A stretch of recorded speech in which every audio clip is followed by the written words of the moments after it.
दोस्तों नमस्कार। आपको बता दें आज समता पार्टी के द्वारा हरियाणा में कई कार्यक्रम भी आयोजित किए गए हैं। और आपको बता दूं कार्यक्रम क्यों आयोजित किए गए हैं, क्योंकि आज जॉर्ज फर्नांडिस की आज पुण्यतिथि है और तमाम पार्टी के सदस्य व जो लोग उनसे जुड़े हुए हैं वो आज उनको याद कर रहे हैं। इसी बीच आज हमारे साथ बैठे हुए हैं उदय मंडल जी, जो कि राष्ट्रीय अध्यक्ष है पार्टी के। उदय मंडल जी, क्या कहेंगे जिस तरीके से आज पूरे हरियाणा में आज आपका दौरा रहा, तमाम जगह कार्यक्रम भी आयोजित किए गए और जॉर्ज फर्नांडिस को याद किया गया? सबसे पहले तो आप सभी पत्रकार बंधुओं को बहुत बहुत धन्यवाद देता हूं और आप सभी को ये बताना चाहता हूं कि समता पार्टी के लिए आज का दिन एक विशेष दिन है, बहुत ही महत्वपूर्ण दिवस है, क्योंकि हम सब के जो प्रेरणा स्रोत है, समता पार्टी के संस्थापक, देश के पूर्व रक्षा मंत्री और कैबिनेट मंत्री रह चुके हैं आदरणीय जॉर्ज फर्नांडिस साहब, उनकी आज पुण्यतिथि है।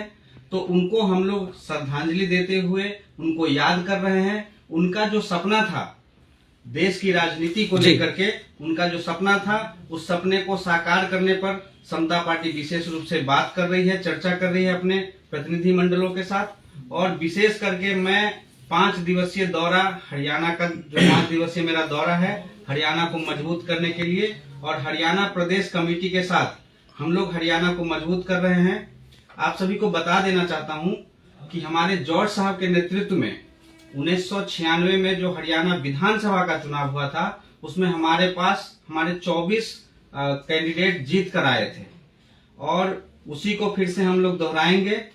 और आने वाले जो चुनाव है, लोकसभा तो अभी झांकी है, लोकसभा में झांकी दिखेगी समता पार्टी की, विधानसभा भी बाकी है और पूरी तैयारी हो रही है। इस बार समता पार्टी का नारा है कि अब की बार 75 पार, और हमने चुनावी शंखनाद कुरुक्षेत्र से किया है। भगवान श्री कृष्ण की जो पावन भूमि कुरुक्षेत्र है, वहां से समता पार्टी ने चुनावी मैदान में, समता पार्टी चुनावी युद्ध में उतर चुकी है और हमने शंखनाद कर दिया है। आने वाले समय में बहुत सारे कई पार्टियों के दिग्गज हैं, हमारे जो पूर्व में जो विधायक रह चुके हैं हमारी पार्टी से, उसमें से कई लोग हमारे संपर्क में हैं। कई पार्टी के दिग्गज हमारी पार्टी में शामिल हो चुके हैं और आने वाले चुनाव में समता पार्टी के सिंबल पर बहुत बड़े बड़े दिग्गज, पूर्व मंत्री, पूर्व सांसद समता पार्टी के टिकट पर चुनाव लड़ते नजर आएंगे। उदय जी, देखा गया है कि समता पार्टी का प्रचार काफी ज्यादा भी हो रहा है और पहले बात करें तो समता पार्टी वह पार्टी है जिसमें से नीतीश कुमार मुख्यमंत्री बने थे, और लेकिन कहीं ना कहीं बात करें तो नीतीश कुमार को लेकर अभी भी चर्चा होती है कि नीतीश कुमार ने बहुत गलत किया समता पार्टी के साथ, क्योंकि जिस पार्टी ने उन्हें मुख्यमंत्री का ताज पहनाया उन्होंने उसको ठोकरें मार दी। और अभी भी देखा जा रहा है, कई समाचार में वायरल भी हो रहे नीतीश कुमार जी की दर ठोकरें खा रहे हैं, पार्टी में बने हुए हैं, मुख्यमंत्री पद से इस्तीफा दे रहे हैं, फिर मुख्यमंत्री पद का शपथ ग्रहण कर रहे हैं। आखिर चल क्या रहा है इनका, बताएंगे कुछ? देखिए, समता पार्टी से ही वो मुख्यमंत्री थे, समता पार्टी ने उनको मुख्यमंत्री का बनने का मौका उनको दिया था। आदरणीय जॉर्ज साहब, वो तो उनका इतिहास रहा है माननीय मुख्यमंत्री जी का, और बिहार में एक कहावत बहुत फेमस है कि कोई ऐसा सगा नहीं जिसको नीतीश कुमार जी ने ठगा नहीं। अभी भी जनता को ठग रहे वो, ये बहुत फेमस कहावत है और हमारी पार्टी से मुख्यमंत्री रहे हैं। देखिए, समता पार्टी एक राज्य की पार्टी नहीं है, ये पूरे देश की पार्टी है। समता पार्टी समानता की विचारधारा को लेकर के चलती है। केवल नीतीश कुमार जी ही नहीं, हमारी पार्टी से राधा विनोद कोइजम जी मुख्यमंत्री बने थे मणिपुर के। तो हमारी पार्टी जो है एक राष्ट्रीय पार्टी है और एक क्षेत्रवाद और परिवारवाद से हम लोग ऊपर उठ करके जगह जगह काम कर रहे हैं। बिहार तो है ही हमारा, हरियाणा भी हमारा है, कई राज्य हमारे हैं, हम किसी एक राज्य को लेकर के नहीं चल रहे हैं। रही बात वहाँ के मुख्यमंत्री जी को, तो हमारी शुभकामना है। बात करें कुरुक्षेत्र की, तो कुरुक्षेत्र का नाम चर्चा में रहता है और आप लोगों ने वहां से शंखनाद जब किया तो हजारों तादाद में वहां पे जनसभा देखने को मिली, और आप लोगों ने वहां पे ऐलान भी किया कि हम लोग लोकसभा लड़ेंगे किसी पार्टी की सहायता के बिना, गठबंधन किए बिना, और 90 की 90 सीट विधानसभा भी लड़ेंगे। तो आखिर क्या कारण है कि समता पार्टी अकेले मैदान में कूद रही है, लोकसभा विधानसभा अकेले लड़ने की चाह रख रही है, बताएंगे कुछ? मैं आपको बता देना चाहता हूं कि समता पार्टी समानता की विचारधारा को रखती है। जब परिवारवाद चरम पर होता है जी, समता पार्टी वहां होती है। पहले भी परिवारवाद चरम पे था, समता पार्टी वहां पर आई और परिवारवाद की जो राजनीति चल रही थी उसको तोड़ करके समता पार्टी ने एक विकल्प दिया जनता के बीच में, चाहे वो बिहार हो, चाहे वो हरियाणा हो, चाहे वो मणिपुर हो, हर जगह समता पार्टी ने एक मजबूत विकल्प दिया है। हरियाणा की राजनीति में भी परिवारवाद काफी चर्चा में है। इस परिवारवाद को खत्म करना है और हमने पहले जो है 24 सीटें हमारी थी, इस बार 75 पार का हम लोगों ने नारा दिया है। पहले हम चर्चा करेंगे लोकसभा सीटों की, तो सभी लोकसभा सीटों पर हमारी तैयारी चल रही है। विधानसभा जो चुनाव हम लोग लड़ेंगे उसकी घोषणा हम लोग आपको आने वाले समय में उसकी घोषणा करेंगे। हमारी प्रदेश कमेटी उसके लिए बैठ करके चर्चा करेगी कि कितने सीटों पर हम लड़ेंगे, कहाँ हम कैसे लड़ेंगे। लेकिन लोकसभा जो है हम लोग मजबूती से लड़ रहे हैं और एक राज्य नहीं कई राज्य पर हमारा फोकस है। मैं यहाँ का दौरा कर रहा हूँ, हमारा महाराष्ट्र में भी हमारा बहुत तैयारी मजबूत, कई जगह चल रहा दौरा जी, बिहार महाराष्ट्र कई राज्यों में हमारी तैयारी चल रही है। तो हम किसी एक क्षेत्र की पार्टी नहीं है, हम राष्ट्रीय पार्टी हैं। और आदरणीय जॉर्ज साहब देश के पूर्व रक्षा मंत्री रह चुके हैं। सियाचिन का दौरा रक्षा मंत्री रहते हुए सबसे ज्यादा सियाचिन का दौरा उन्होंने ही किया है। यह अभी तक कोई भी रक्षा मंत्री उनका रिकॉर्ड अभी तक नहीं तोड़ पाया है। तो हम लोग पूरे देश की राजनीति करते हैं, समानता की राजनीति करते हैं, क्षेत्रवाद की राजनीति नहीं करते हैं, परिवारवाद की राजनीति नहीं करते। उदय जी, देखा जा रहा लगातार आपने बताया 5 दिवसीय दौरे पे थे आप हरियाणा में, लोगों के बीच में जा रहे हैं और आपने जैसा ही बताया कि पूरे लोकसभा सीटों पे आप चुनाव ही लड़ेंगे, तो क्या क्या मुद्दे रहेंगे आपके हरियाणा जब चुनाव लड़ोगे आप लोग? तो देखिए, सबसे पहले तो मैं आपको ये बता देना चाहता हूँ कि लोगों का अपार प्यार हमें मिल रहा है। जी जी, जब हम लोगों के बीच जा रहे हैं और जॉर्ज साहब के बारे में बता रहे हैं, तो समता पार्टी से जो है लोगों का एक लगाव है। समता पार्टी का नाम सुनते ही लोगों के दिलों में जो पुरानी जो समता पार्टी की छवि है एक बार उभर के आ रही है कि हमने इस पार्टी को वोट दिया है, हम आपके पार्टी से सांसद विधायक रह चुके हैं। तो समता पार्टी को फिर से जो यहाँ का जो जन समर्थन है वो हमें प्राप्त है। यहाँ के क्षेत्र के हिसाब से अलग अलग यहाँ के हरियाणा के मुद्दे हैं, जैसे बेरोजगारी का मुद्दा है, परिवारवाद का मुद्दा है, कई सारे मुद्दे हैं और अलग अलग क्षेत्र में अलग अलग मुद्दे हैं। और इन सभी मुद्दों को चर्चा करके हमारी प्रदेश कमेटी इस पर डिसाइड करेगी और हम लोग क्षेत्र के हिसाब से जिस क्षेत्र में लड़ेंगे उसमें क्या क्या समस्या है। सबसे महत्वपूर्ण है कि हम लोग जनता की समस्याओं का समाधान करेंगे, एक मजबूत विकल्प बनेंगे और हमारी प्रदेश कमेटी इस पर विचार करके और उन सभी मुद्दों को आगे। उदय जी, बात करें हरियाणा में डबल इंजन की सरकार है, जेजेपी और बीजेपी, तो कहीं ना कहीं देखा जा रहा है कि समता पार्टी के आने से इन दोनों का गढ़ टूटा हुआ नजर आ रहा है, क्योंकि हाल ही में देखा गया जेजेपी के नेता और बीजेपी के कई नेता संजीव भारद्वाज जी के संपर्क में भी थे और वो पार्टी को छोड़ के समता पार्टी में वो आ गए। तो क्या ऐसे मुद्दे हैं समता पार्टी के कि जिससे कि जेजेपी के नेता भी प्रभावित हो रहे, बीजेपी के नेता भी प्रभावित हो रहे और वो पार्टी में आ रहे हैं? आपके बताएंगे कुछ? समता पार्टी वह पार्टी है जो कई लोगों को नेता बनाया है। यहाँ के पूर्व मुख्यमंत्री भी हमारी पार्टी के टिकट पर चुनाव लड़ चुके हैं। तो समता पार्टी वह पार्टी है जो कई पार्टियों को जन्म दिया है और समता पार्टी से लोगों की एक भावनात्मक लगाव है, लोग भावनात्मक रूप से जुड़े हैं और इसलिए अभी तो शुरू हुआ है। अभी देखिए बहुत कुछ यहाँ पर भी होना बाकी है। अभी विशेष चर्चा में इस पर नहीं करूंगा, समय आने दीजिए जी, बहुत कुछ आपको देखने को मिलेगा। बात करेंगे प्रदेश अध्यक्ष संजीव भारद्वाज जी हैं, क्योंकि बात करें काफी ज्यादा ये मेहनत भी करे हरियाणा में। संजीव जी, देखा गया कि जब से आपने प्रदेश अध्यक्ष की कमान संभाली है तो हरियाणा में कई ऐसे दिग्गज नेता हैं जो जेजेपी और बीजेपी और कांग्रेस को छोड़कर समता पार्टी में शामिल हो गए। तो क्या होने वाला है आगे हरियाणा में, बताएंगे कुछ? बिल्कुल अभय जी, पहला तो आपका बहुत बहुत धन्यवाद। आपने हमें समय दिया, आपने हमें इतना मान सम्मान दिया। सभी पत्रकार बंधुओं को बहुत बहुत धन्यवाद। जैसा कि हमारे माननीय राष्ट्रीय अध्यक्ष श्री उदय मंडल जी ने आपसे पहले ही इस बारे में आपको बताया कि हमारी पार्टी क्या है, पार्टी हमारी किस तरीके से बनी, क्यों बनी, किस लिए बनी। आपने सवाल किया कि बीजेपी जेजेपी से लोग हमसे जुड़ रहे हैं, वहां से छोड़ के आ रहे हैं। उसका एक ही कारण है, वो है कि समान भाव समानता समाजवाद। कहीं जातिवाद की भावना चल रही है, कहीं परिवारवाद की भावना चल रही है। समता पार्टी में शुरू से ऐसा कुछ है नहीं। स्वयं हमारे राष्ट्रीय अध्यक्ष श्री उदय मंडल जी इन चीजों से बहुत दूर रहे हैं।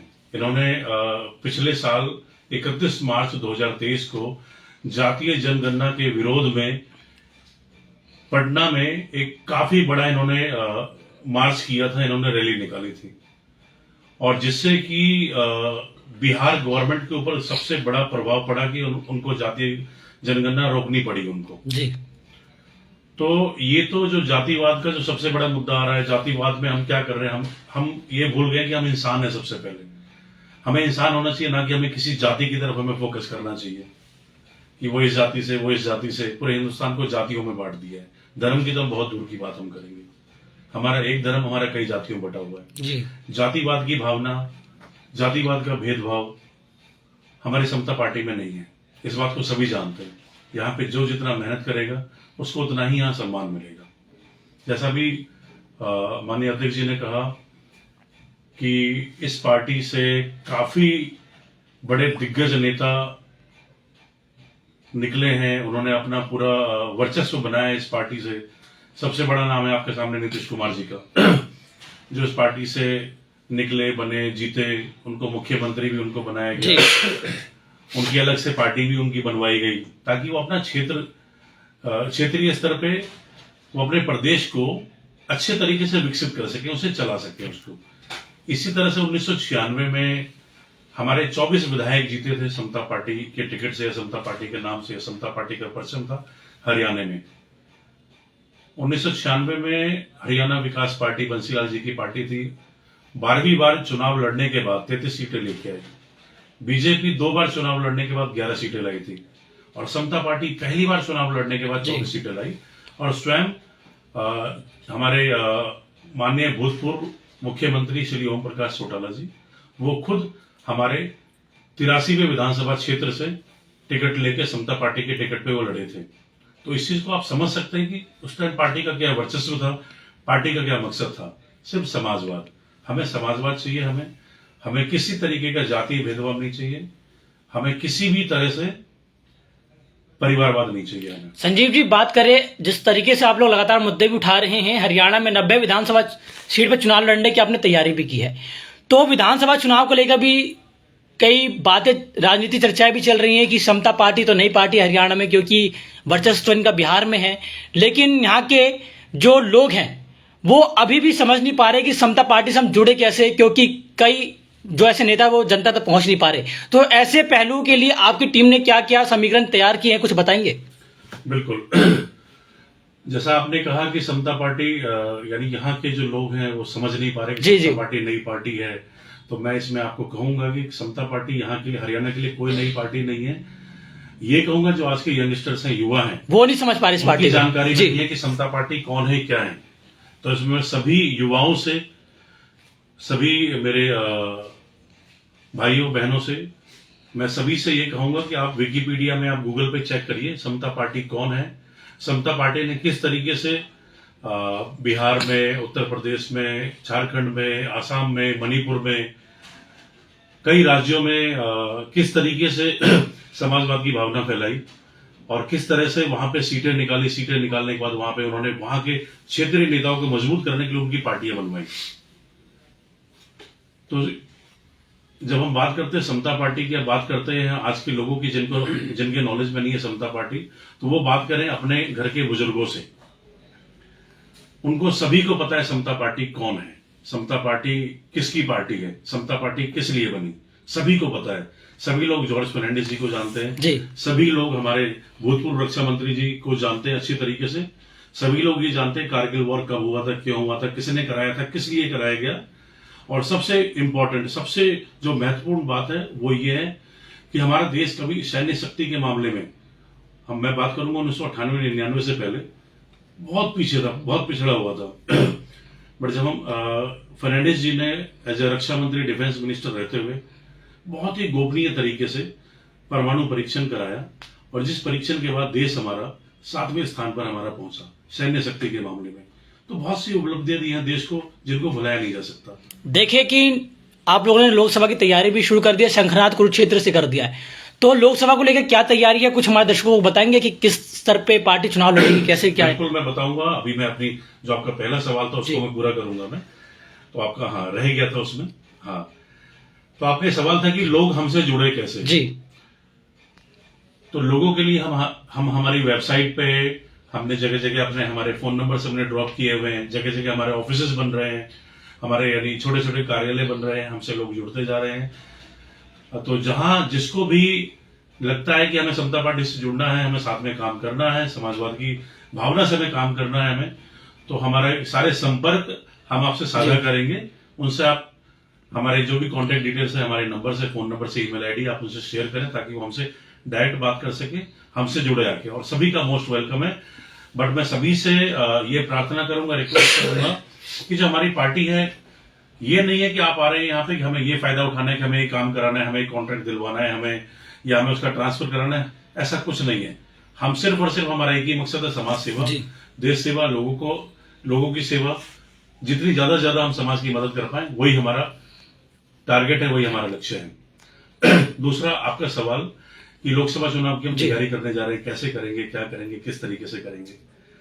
तो आपको माननीय अध्यक्ष जी ने आपको पहले बताया कि हम 10 सीटों पे हम लड़ने जा रहे हैं। बिल्कुल ये बात सही है, हम 10 सीटों पे लड़ने जा रहे हैं। उम्मीद है कि हमारे 10 के 10 हमारे कैंडिडेट, हमारे प्रत्याशी इन 10 सीटों पे आपको जल्द ही नजर आएंगे। ये हमारी पूरी उम्मीद है। तैयारी की हम बात करें तो कुरुक्षेत्र से हमने इसका आगाज कर दिया, जिसके बारे में आपको पहले भी करीब 6 महीने पहले जब आपके साथ प्रेस वार्ता हुई थी, आपको बताया था कि जब हम आएंगे तो हम डंके की चोट पे ढंग से हम आएंगे। तो हम मैदान में आ चुके हैं। हम कुरुक्षेत्र से हमने चुनावी संघनाद किया है। वहां कुरुक्षेत्र एक ऐसा जगह है जहां पे सभी के लोग कहते हैं कि ये पार्टी बिहार की है, ये पार्टी बिहारियों के इमोशंस जुड़ी हुई है, यूपी बिहार के लोग या पूर्वांचल के लोग। तो हमने कुरुक्षेत्र से जो हमने संघनाद किया, तो हमने लोगों को बता दिया, सभी लोगों को के सामने लाके रख दिया कि समता पार्टी ना तो बिहार की है, ना हरियाणा की है, ना यूपी की है। समता पार्टी हिंदुस्तान की है। कोई भी पूर्वांचल, कोई भी प्रवासी नहीं है यहाँ पे। सभी सभी भारत के वासी हैं, सभी देशवासी हैं। अगर कोई कहता है कि हम प्रवासी हैं, हम ये हैं, वह गलत है। आप हिंदुस्तान में रह रहे हो। अगर आप जर्मनी में, अफ्रीका में, अमेरिका में अगर आप बैठे हो, वहां को हम प्रवासी तो समझ में आता है। आधार कार्ड तो आपका भारत का आधार कार्ड में तो कहीं नहीं लिखा हुआ कि आधार कार्ड भारत गणराज्य, ये तो नहीं लिखा, ये लिखा है बिहार गणराज्य, तो कहीं नहीं लिखा हुआ, हर जगह भारत लिखा हुआ है। तो सबसे पहले अपने अंदर से ये हीन भावना निकालें कि हम पूर्वांचल वासी हैं, कि हम यहाँ के वासी हैं। हमारे मन में सिंपल ये होना चाहिए कि हम भारतवासी हैं, हमें अपने देश से प्यार होना चाहिए। तो जो कि हमें कुरुक्षेत्र वासियों ने हमें ये वहां पे हमारे सामने हजारों की संख्या में जो भीड़ आई थी, लगभग 3000 प्लस के आसपास में वहां पे काफी ज्यादा गैदरिंग। बिल्कुल 3000 से ज्यादा वहां पे हमारे पास, यानी हमारे बंधुगण, हमारे मित्रगण, हमारे बुजुर्ग, बड़े बूढ़े, माता पिता समान बड़े बूढ़े हमारे भाई बहन वहां पे सभी लोग आए थे। मैं सभी का आदर सत्कार सम्मान करता हूं जो उन्होंने हमारे कार्यक्रम की शोभा बढ़ाई। तो वहां उस जो भीड़ हुई वहां पे जो लोग इकट्ठे हुए, उन्होंने साबित कर दिया कि समता पार्टी को हम पहले भी प्यार करते थे, आज भी हम प्यार करते हैं और आगे भी हम करेंगे। इस आगाज ने ये साबित कर दिया है कि समता पार्टी यहाँ हल्के में नहीं उतर रही है। समता पार्टी बहुत मजबूती में उतर रही है। यहाँ पे कुरुक्षेत्र जैसे यानी हरियाणा के बिल्कुल एक लोकेलिटी एरिया की हम बात करें, जो ठेठ कुरुक्षेत्र हरियाणा है, कुरुक्षेत्र ठेठ हरियाणा है, धर्मनगरी कुरुक्षेत्र। तो वहां से अगर हमने इतने सारे लोगों की भीड़ हमने जमा करी वहां पे, वो लोग हमसे सुनने आए, अध्यक्ष जी को सुनने आए, मिलने आए उनसे, तो इसका मतलब इससे हमें पता चलता है कि आगे हमारी मजबूती बहुत अच्छे स्तर पर हमारी मजबूती होने वाली है। हरियाणा में हम उम्मीद कर रहे हैं, हमारी पूरी कोशिश है, दिन रात हमारा मेहनत है, हम अपनी यानी मेहनत और लगन से हम अपनी यानी प्राण प्रतिष्ठा हम लेके चले हैं। 22 जनवरी को राम मंदिर में प्राण प्रतिष्ठा हुई थी। 22 जनवरी को हमने कुरुक्षेत्र से प्राण प्रतिष्ठा ली कि भारत के 75वीं गणतंत्र दिवस की वर्षगांठ पर 2024 के विधानसभा चुनाव में 75 सीटें पार करेंगे हम, 75 सीटें हम लेके आएंगे। तो उदय मंडल जी, अंत में सभी दर्शकों को व समस्त देशवासियों को क्या संदेश देना चाहेंगे आप? देखिए, सबसे पहले मैं एक बात क्लियर कर देना चाह रहा हूँ कि चुनावी संघनाद था और वहां पे समता पार्टी के समर्थक थे, कोई बाहर से भीड़ नहीं जुटाया गया था, सारे पार्टी कार्यकर्ता और समर्थक थे जी। तो समता पार्टी ने तो वहीं से सारा संदेश देश को दे दिया है कि समता पार्टी आ रही है, यह युवाओं की पार्टी है, किसान मजदूरों की पार्टी है, ये हम सब की पार्टी है, यह समानता की पार्टी है। आप इस पार्टी से जुड़िए और देश के विकास में अपना योगदान साझा कीजिए। बहुत बहुत धन्यवाद सर।